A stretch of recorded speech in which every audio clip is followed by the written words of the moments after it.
November 10th, I ended up shooting a 9-point, but me and David Thomas went out there a few weeks before using the power scrape, and we got it made a mock scrape. We got it all set up and had the cameras on it. We ended up getting this nice 9-point to come in on film. Out of the stand that he was coming by, we needed a north wind to hunt it, so I had to wait a little while to get a north wind. So it would have been 4:30.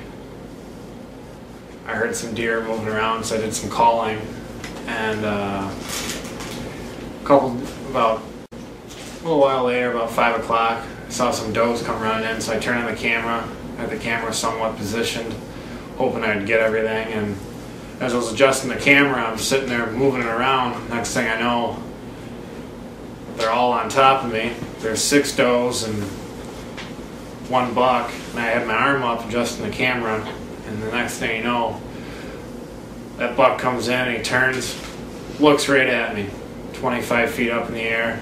All the cover's gone because it's time of year, and the wind was in my favor because I waited for that north wind that was blowing right in my face, and he just knew something was wrong in the tree. Someone was up there, and I couldn't move the camera to get any more, get a good shot of him, unfortunately. But he kind of walked in, and the one doe that he was on took off running because he started chasing her again, and he was at like 30 yards quartering away, so I thought it was going to be perfect.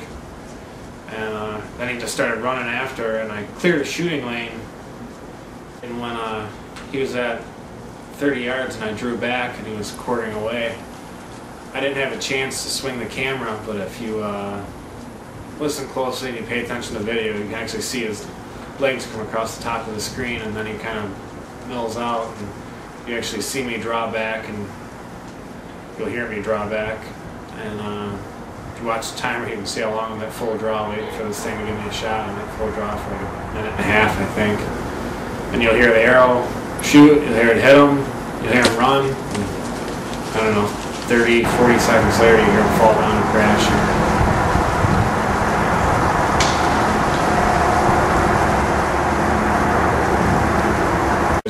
He ran 20, 30 yards and stopped, didn't even know what happened to him, and then he just fell over and died.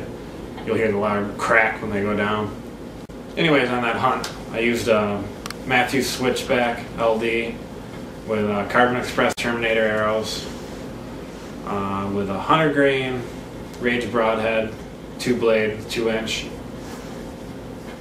and without that bow and those broadheads to make that 46-yard shot, and in 10 to 15 mile an hour winds, it wouldn't have happened. And the amount of power that was behind that Matthews Switchback, shooting an animal at that range, you wouldn't have got the penetration that I did on that. So you really got to have a fast shooting bow and have a lot of kinetic energy behind you when you're taking 40+ yard shots.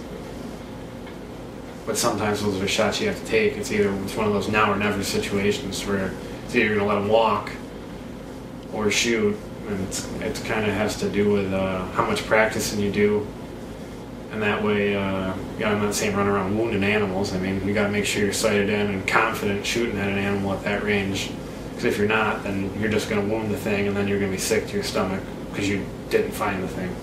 You don't want to hit something in the leg or in the guts or in the hindquarters or something and end up losing them just because you couldn't handle not taking a shot at it. Check out what Rage broadheads can do.